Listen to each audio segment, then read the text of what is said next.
is there? Yeah. What a wonderful gathering. I came up from Mosier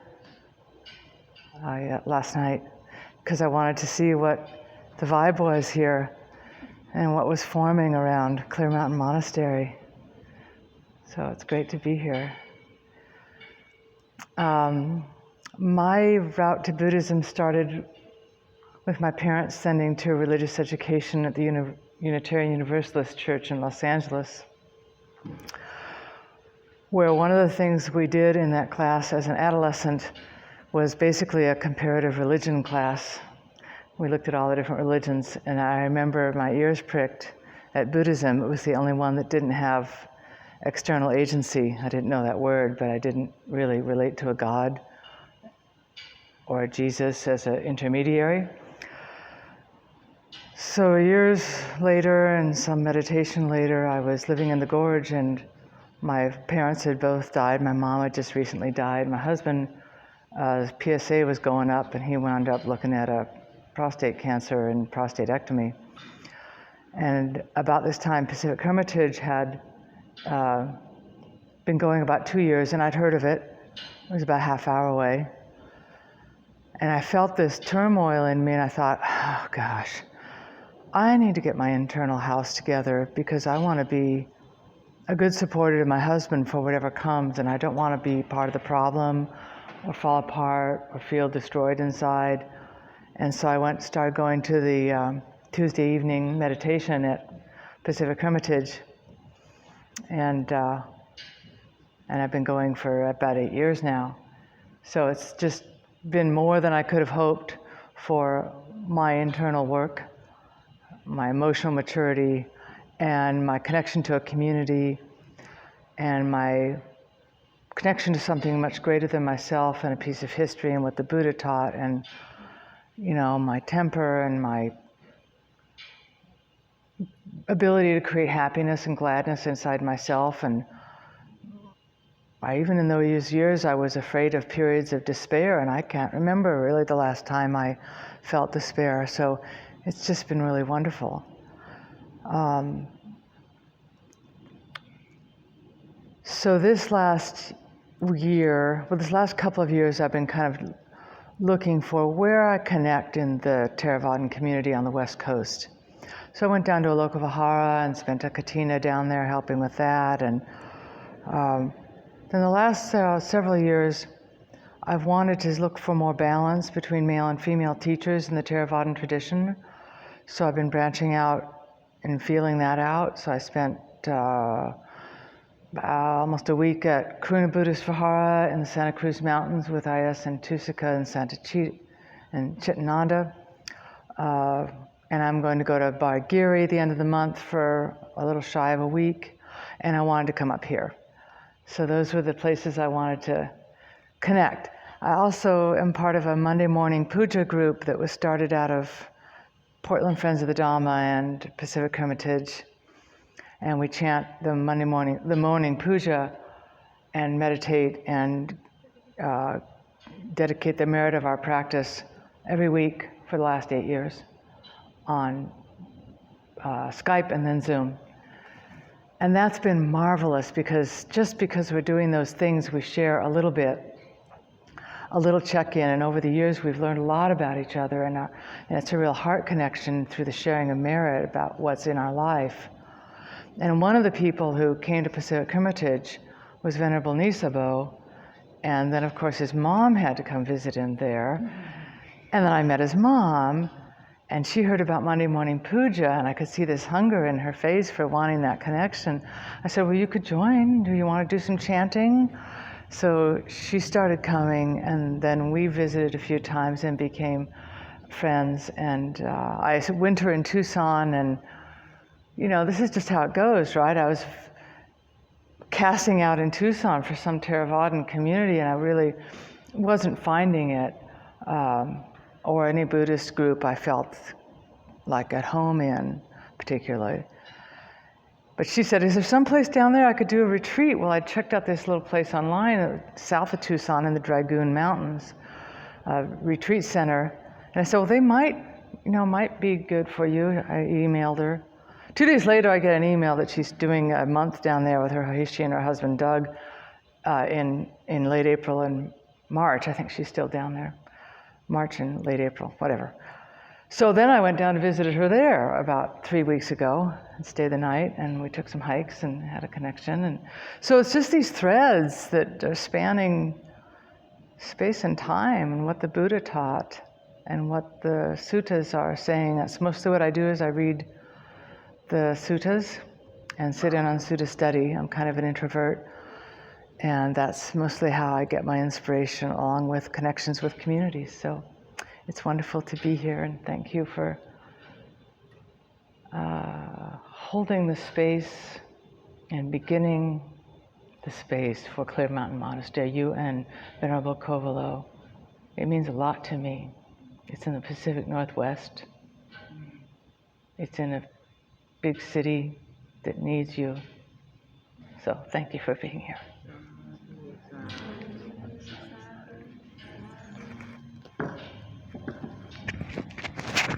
Horse whisperer. There's a lot of Dharma in horse whispering, actually. So it's quite an interesting discussion. The Buddha mentions it a lot about training thoroughbreds in the Vipana. Yeah, it's true. And it's everything he says is spot on. So that's why I'm a Buddhist. That's good. Thank you, Holly. Thank you. I'm glad you came and visited us. Me too. Yeah.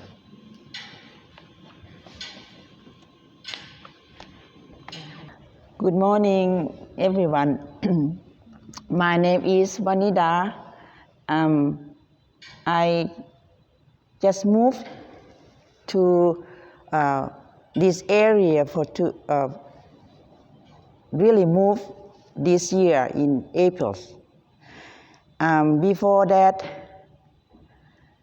of course, I was born in Thailand. The area near Ajahn Chah Luang Pu Cha was the poor area, and I grew up in the village.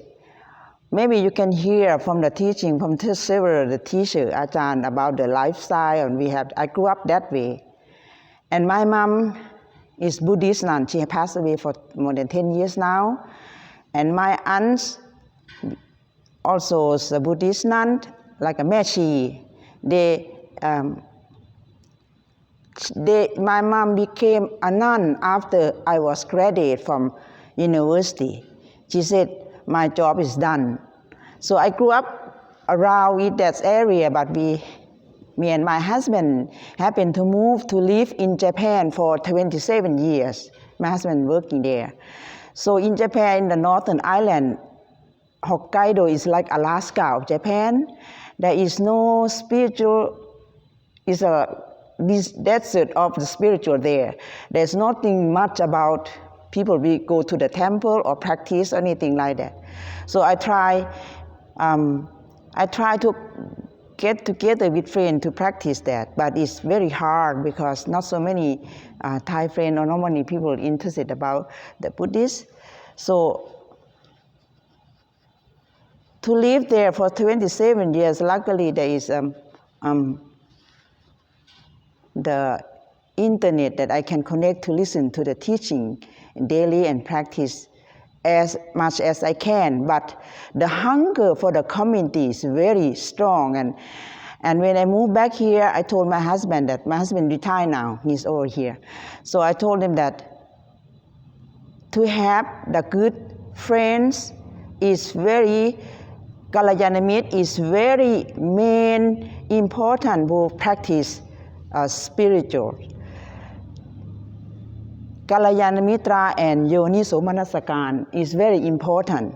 So there is several Thai temple in Washington State, but it serves like culture center. So I went there to try to get together and meditate and try to invite the monk to do the chanting, but they are so busy do other things. So then when I found out about this, Tan Nisabho come to the Arm Round and Park Street, I so happy. I so happy. And I said, oh, he come from the Ajahn Chah's group, which is went to Thailand. And then every time I go to Thailand, went back to visit, I will go stay in the one of the branch monastery of Wat Nong Papong. So I so happy, and I told my husband that we moved back here. We have lived overseas for 27 years, and he doesn't have much friend left here, and I don't have much friends.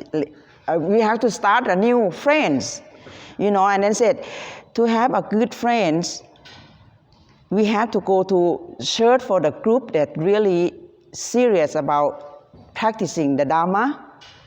So our home is Olympia. The reason we moved back because we will come to take care of my mother-in-law. She's 91 years old now and live alone. She said time to go back to take care of her. So, and to get to know Kalyana Mitra like Tan Nisabho and Ajahn Kavilo and all our friends here is a blessing for us, because every time I think about moving back here, I never regret it, and I'm so pleased that because this is community. And every Saturday is a day that I have been looking forward to see friends, because we don't have chance to go to other see friends or nobody else except come over here to see friends. And I'm so happy that everyone here and we are doing together, support each other, and to see the Westerner who interested in this is more inspired for us, make me want to practice more. And I always talk to my family in Thailand and said, you see all these friends, they're serious practice, they take a precept that this, you have to do it too, you're in Thailand. So that's what I told my family in Thailand. And every time, and then I told them about, I do this, they said, oh, you're so lucky, because there are so 100,000 monks in Thailand, and we don't know which one that we should.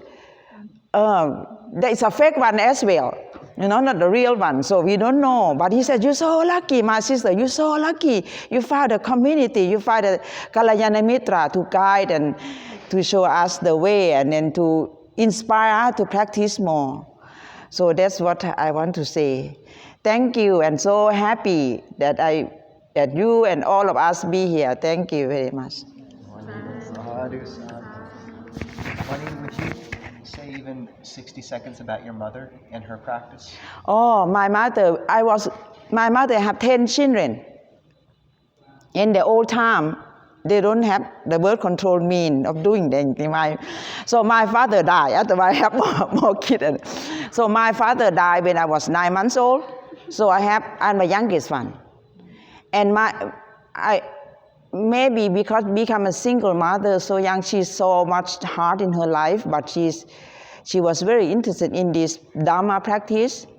So since I grew up, only thing I see is my mother walking meditation, sitting meditation. I never see she sleep before me or get up after me. So before I went sleep, she's still meditating or walking meditation or do the chanting. And then when I woke up, I saw she sit or walking meditation and chanting. That's only thing I know about my mom in the morning and in the evening. So and then I didn't understand why she doing that.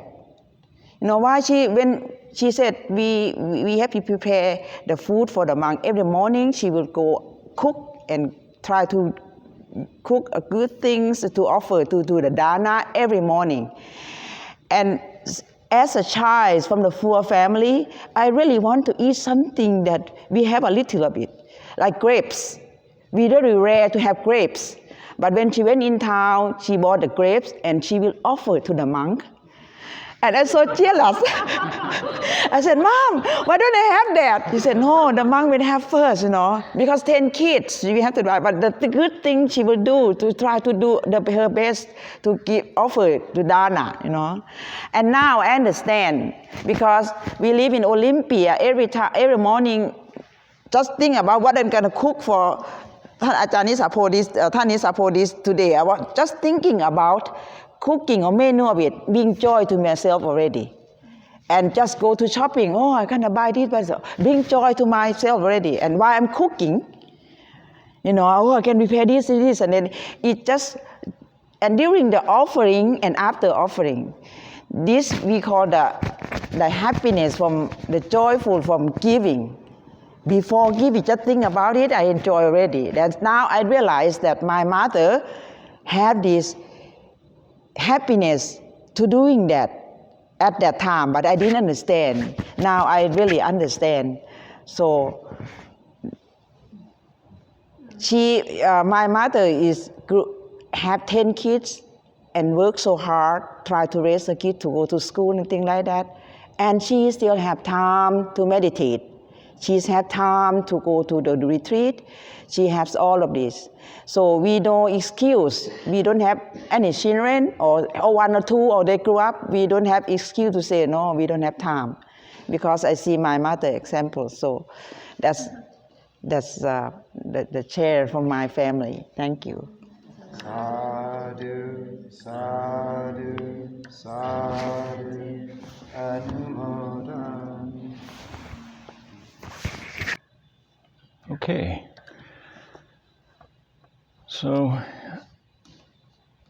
I felt like I was somewhat successful in life, working at my dream job, working on the railroad for 20 years, and but hearing loss is rampant in such a noisy industry, and it's not something that I, wanted to have happen to me, and I could see that it was catching up with me, and so kind of at the worst time to quit a job, a six-figure income with, great perks and benefits and everything. I left that, and it was a much more difficult transition than I thought it would be. And strange things just kept happening. I got in a terrible bicycle accident around that same time, and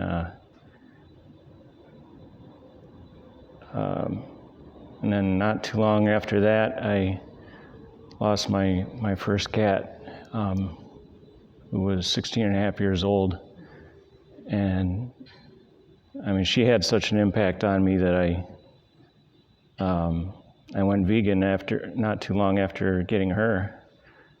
So all these things, it was like a downward spiral that just wouldn't stop, it seemed like, and I didn't know what to do, or if maybe I was doing something to cause some of these things to happen. And my mom sent me a book, When Things Fall Apart, and it talked about Buddhism, and it talked about impermanence. And so I didn't like the idea at first, but I couldn't argue with it. And it just made sense. And I've always, similar to how I was always curious about cats before I got my first cat, I was always, since kind of seeing Buddhist monks on TV and whatever, a little bit here and there, I was always a little bit curious about Buddhism. And there was something about it. I just had this gut feeling that it seemed pretty legit to me. And so I thought, maybe it's time to take a deeper dive into that. And I've been aware that meditation really is powerful and has its uses and helps the left side of the brain and right side of the brain communicate, or whatever's going on there. You can look at the science and say, yeah, that's great, but there does seem to be things going on that's a lot deeper that science can only go so far to explain stuff. It's a human method of trying to explain things, but reality is far more complicated than we can possibly imagine, and perhaps far more beautiful. So since I've been doing starting into this practice, meditating more often, and just learning about things like the hindrances. Nobody had ever told me that there were these things called the hindrances, and that you should confront strong emotions, destructive emotions, And since I had started doing that, actually putting a little bit of effort into that, and confronting some of these emotions that were tearing me apart, and it just started to really make sense. It's kind of like on the live stream this past Wednesday, the Zoom session, we were talking about how the Buddha was perhaps the first psychologist, and certainly the best psychologist. So there's a lot to be learned from this, about the mechanics of the mind and the heart and the soul, So it's impacted the little bit that I've dipped my toe into this. It's impacted my life tremendously, and so it just makes me want to go deeper into it. And I've tried reading some of the suttas, and there's a lot there. It's you could easily become a scholar in that, and spend all your days just doing that. But I'm very grateful for our monastics to kind of, there's not enough time for us necessarily to do all that right away. When you're just getting into this, you kind of need someone to sort of distill it and interpret it for you, and that's what our monastics do for us, because this is urgent, These are things that we need to work on. We weren't born with a manual saying, this is how the mind works. The Buddha studied his mind so intensely and looked at the mechanics of it. By studying his own mind, he could figure out how other people work and what makes them tick.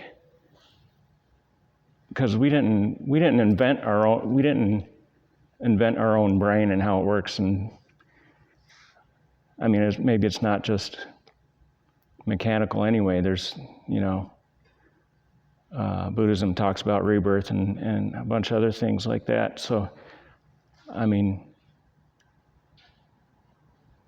would it really surprise you if things were much more bizarre and just grand than we could possibly imagine? I mean, you look into the universe and look at the stars, or you look at stuff on a molecular level, and it can be head scratching at times. So I kind of go with things. I'm trying to let go of rigid thinking and black and white thinking.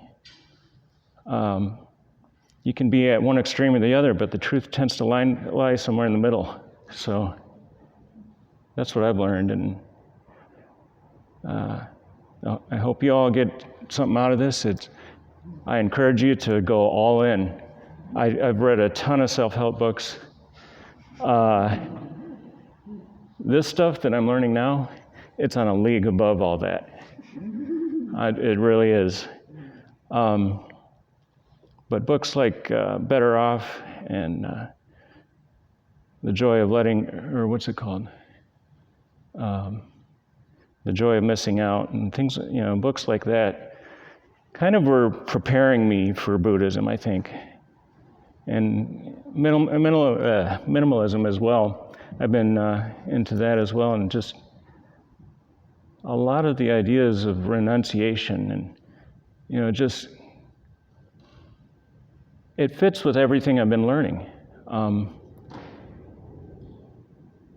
learning about the history of humanity and everything, and how things have changed so dramatically in the last 10 to 12,000 years since the agricultural revolution. And we really need these tools to deal with all the distractions and there's so many things that just tear us away from our priorities, from what's truly important to us, what we really want. So I encourage you all to, take a deep dive into this and just really give it your all and see what happens. Experiment. Try it for, take a really deep dive for a week. Just see what happens. It's really worth it. Sadhu, sadhu, sadhu, anumodami. Hello, I'm Alison. And my step onto this path was very unexpected for me, and probably most so for my husband, Dave, who had been a practitioner, or had been at this point in time for about 5 years. And last year, he asked me if how we would feel about and could we host a monastic for a few weeks in our backyard. And I wasn't a practitioner at the time, but I supported Dave, and I thought, okay, all right, someone's gonna live in our backyard for a few weeks, and how's this gonna work? And so then I thought, after asking a few questions and just really wanting to support him, because I knew it would really make him very happy, and there was a lot of excitement around it. I would just hear glimpses of it from Dave with the community he was a part of.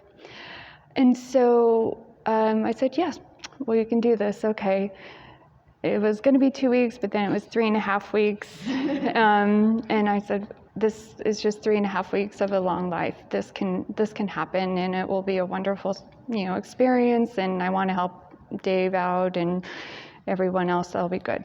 So that was like a nighttime walk on a Thursday evening, and we got back, and he immediately started texting people. She said yes, and get ready. So then comes Sunday evening, he was like, do you want to see who we're hosting? And I said, okay, yeah. I mean, someone's going to be living here for a few months, or no, few weeks. Well, months came. So I said, okay, sure. So he brought something up on YouTube, and I saw who I now know as Tan Nisabho, his face on the TV, and I remember thinking, okay, I've seen this person's face as I'd walk by often. Dave would be listening to what I now know are Dhamma talks with his wireless headphones on, and so I never heard anything, but I would see Dave watching Pacific Hermitage Dhamma talks with Ajahn Chunda, Ajahn Kovilo, and Tan Nisabho. So I recognized their faces, and I thought, okay, so it's one of those monastics we're hosting, okay. So Dave had queued up a Dhamma talk for me by Tan Nisabho down there, and just played, knowing that I don't really care for, at the time, watching YouTube and stuff. He queued up just a small segment of a Dhamma talk by Tan Nisabho, about 7 to 10 minutes, I think, and that was Sunday night. And I was like, okay. Went to bed, and I just couldn't stop thinking about what I heard. And I woke up the next morning, Monday morning, and I clearly remember going to Dave, and I'm like, I just can't stop thinking about what we heard last night. It was so beautiful. And I start crying, and I'm like, I want that. I want to learn more. And I just started, jumped in and was listening to Dhamma talks and exploring other teachers that Dave had sent along to me, because I think the moment I said I want to learn more, I think he had a bunch of Dhamma talks on hand, and that day just was just possibly waiting. And so I got this email of 8 Dhamma talks by different monastics, and And so, I had, experience, I had been doing therapy and, was encouraged to try meditation, and this was leading up to this. And, I'd do a few minutes and I'm like, yay, I did 5 minutes this week. And if I would see benefits, but I just wasn't making any time for it, nor did I have like the motivation at the time. But then now I do it every morning, and what it was is that I didn't have the spiritual component that I didn't think I was missing or needed, and now it's just exactly what I needed in my life was this spiritual pillar. And I had such an upwelling of spiritual joy that came to me last April, and it's brought me here with all of you. And I am so grateful to meet everyone here, and it feels so effortless to meet people in this community. And even just going down, I think we went down to Pacific Hermitage in October, and we met some folks there in White Salmon, and it's just, there's such a easefulness of coming together with people on the path, and it's just something I cherish. And I'm just grateful to have found the path and to be here with all of you and practicing. So thank you.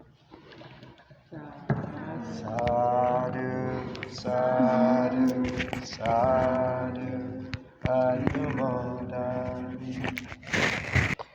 Okay, let's see if I can put it on. Okay. Hello, my name's Gail, and I'm not here to talk about myself. I want to talk about somebody else because he's very much on my mind. As I look at all of us sitting here and think of the expansion of the Dhamma coming to the West, in Europe, Australia, New Zealand, here in the US. There is a man in England, his name is George Sharp. And some of you have met him, he's quite a character. And yesterday was George's 89th birthday. And in the 1970s, George went to Thailand to meet with Ajahn Chah to say that they had the means to support monks in London. And I'm getting goosebumps as I'm talking about it. And so from there, Ajahn Chah sent Ajahn Sumedho, who was reluctantly did not ever want to be a teacher, believe it or not, never saw himself in that position, but off he went with, do you remember, Bhante, 2 or 3 other monks? Yeah, 2 or 3 other monks in a pretty dodgy part of London. Off they went, and here we sit today. And the parami from George's heart going out and being clear about the vision, it just, we can of course all, the appreciation and gratitude to the Buddha, to all of our teachers, but I wanted to really acknowledge George today because, like I said, yesterday was his birthday. I sent him an email, and you may or may not ever meet him, but to just, if you can, just give him a little metta in your heart and thanksgiving for all of us being here, because it may or may not have happened without him. So, thank you.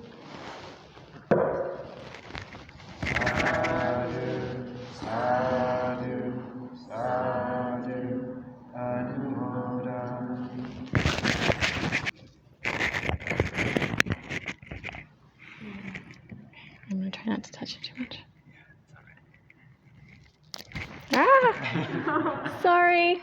It's good. It's still green. Okay. Green, by the way, is supposedly the color of metta, so All right. appropriate. All right. Okay. So when Tan Nisabho asked, I don't remember how you phrased it, but sort of where your practice began, I think was the prompt. It was interesting. What came up for me was really interesting and kind of fun in a certain way, because it almost seems like a Dharma story. So I feel like my path began when I was really little.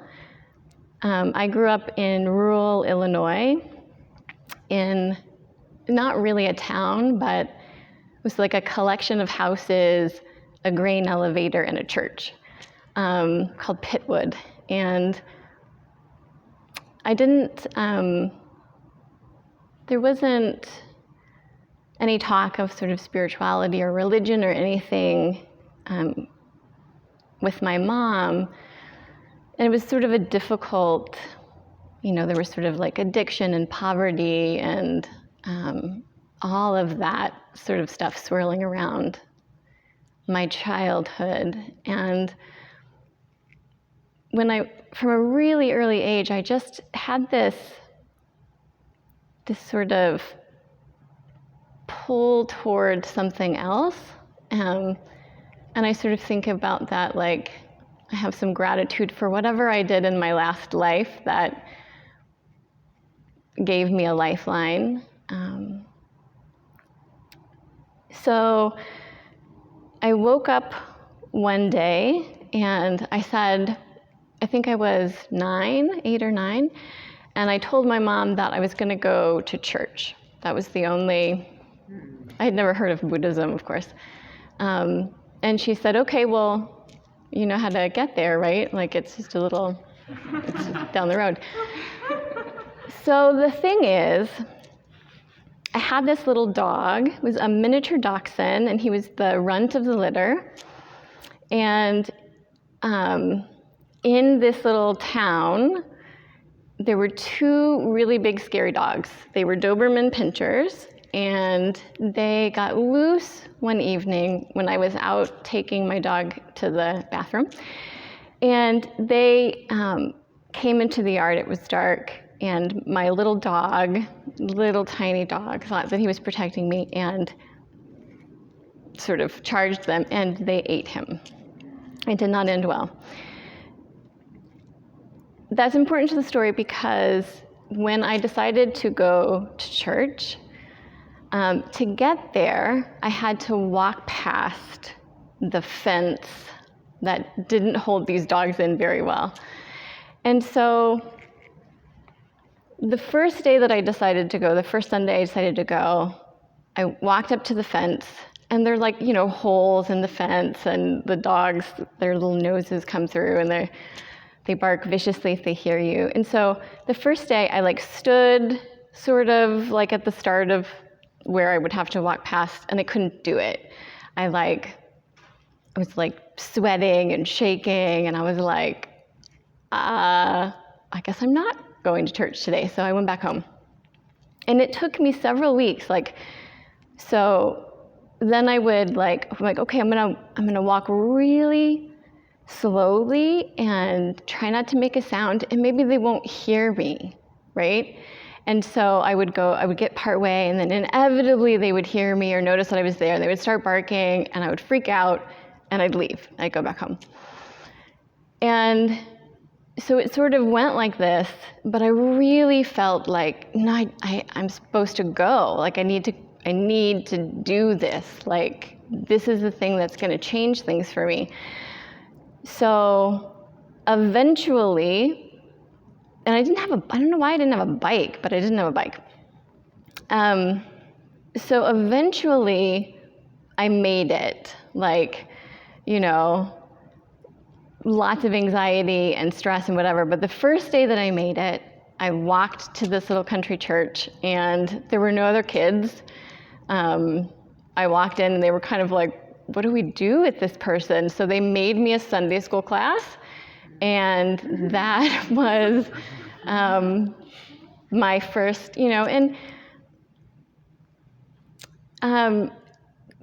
Christianity never completely fit, but it was a good start. It was a good enough start. And then eventually, as I grew, and it never fit, so there was lots of struggle and sort of turmoil, but I followed it until I found a book called, I don't remember who it's by, but it's called The Silence of Unknowing, and it was written by a Catholic priest who became interested in Zen and then was, I think, laicized because of his interest in Zen. But it was sort of my first Dharma book, and then that led me to Thich Nhat Hanh. But when I think about that story, there's so much in there that's true to my path, right? It was like this pull toward,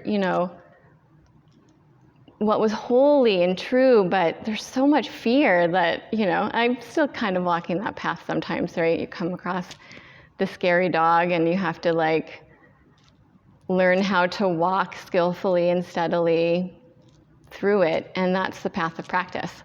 So it started really young, but I just think about that story, I'm sure the dogs were actually nice, but in my mind, they're still pretty monstrous. Anyway, that's my Dharma story.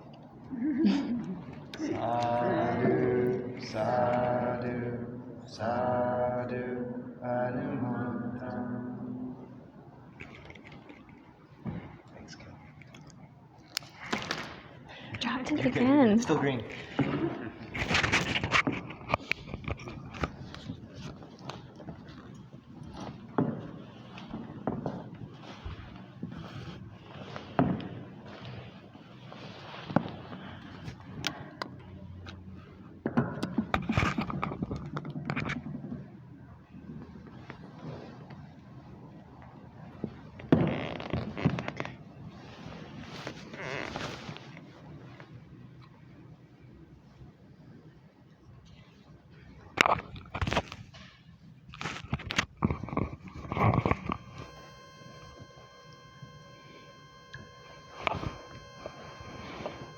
Okay, thank you all. That was really meaningful.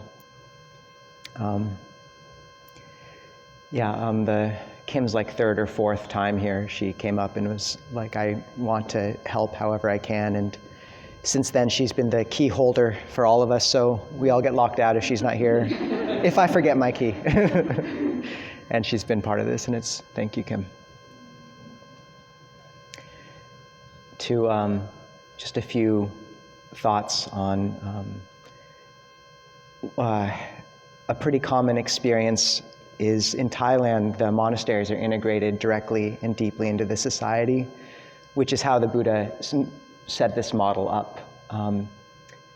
The admonition that monastics cannot touch money or store food is so that we have to be in constant contact and dependence with the wider society and can't cut ourselves off in a spiritual cocoon. So what you get in Thailand is a situation where every full moon, half moon, and new moon day, the faithful in the village will come, and in the Ajahn Chah monasteries, they'll sit up and meditate all night, once a week. And you have, the monks trying to kind of be tough and tough it out, and some do. But almost as gigantic a figure in Thailand is these village women who come and sit unmoving for 8 or 9 hours all night. And if you want to see they're just kind of undefeatable. So the monastics are always, it's one definite way of motivation. So there's something pretty profound about what that faith does in a society at large, where the Buddha received kings, beggars, lepers, everyone, and when we come to this practice, we're all just human. And the other thing to mention is Gail bringing up George Sharp. The ethic of what we're starting here is different than the ethic of many centers. We're depending on faith. I'm helping write Ajahn Pasano's biography, and I just came across a quote where he said, "We aren't here to spread Buddhism, we're here to practice Buddhism." And from the start, we could have rented a space to meet, but what we did was had conversations with all these spiritual communities, and then one just gave us this space. And we could have tried to arrange every meal, but instead, myself or Ajahn Kovilo just come to Pike Place, and one of you kind people shows up. And it's a miracle in some sense. The Buddha made his monastics in some ways helpless, and yet it's a huge testament to humankind's generosity that it's humanity's almost oldest institution, continuous. What you see with this ethic of faith and generosity play out is that, in all the monasteries, people are welcome to stay for free, truly. And we don't nickel and dime people. And when people give, they give. And when they can't, they don't. And it's fine, it works. Somehow the Dharma holds it all. And you really see that in the story of George Sharp, where he went to Thailand, invited Longpo Sumedho, and Ajahn Chah visited, and they started going on alms round. And initially, the monks were like, "Why are we going on alms round? No one's going to know what we are." And Ajahn Chah said, "There's good people everywhere."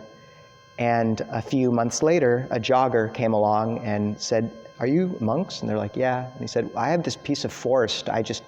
Would you take it?" And so they said, "Okay." And that was the beginning of Chithurst. And then things just spiraled from there. George Sharp, they developed a good relationship with the local bank because they had to get these small loans. It's really risky to loan to monasteries because if they default, then the bank looks like they're kicking out a bunch of monks onto the street, which is not good optics. So we can't really get mortgages. But this bank teller saw miraculously that the monastery just supported itself somehow. Like things happened and it was enough. So then when Ajahn Sumedho decided to start Amaravati, a huge center to the north of London, they were like, "There's no way we're going to get financing for this. I don't know how we're going to do this." But they thought they'd try. So George Sharp walked into the bank with Longpo Sumedho and found out that the banker from down in Chithurst had just been transferred to the bank at Amaravati and was like, "Yeah, you guys, I know you. Here's the money." And there's the story of him coming to Chithurst, and the first time he came, there's this huge rainbow landing right on Chithurst. It was the first picture they took of it. So whether or not you believe in something beyond, or putting aside questions of some explicit external agency, something does hold us in the Dhamma, and there's something much larger at work through us. And I think if we can hold this community with care, we're part of something bigger, and it's a real blessing. And I think when we hear people speak, you understand we're part of a lineage that is, it's not some accessory you read about in a book in the airport lobby. It's not even some, spiritual practice created several centuries ago. It's outlasted everything. It's 2,500 years old, and it's been a thread through humanity. And I think we don't really know how large of an impact it's had on humanity. I don't think we can estimate that completely. So what we're doing is not small. And it starts in the middle school gym. So very grateful to be here with all of you. Thank you.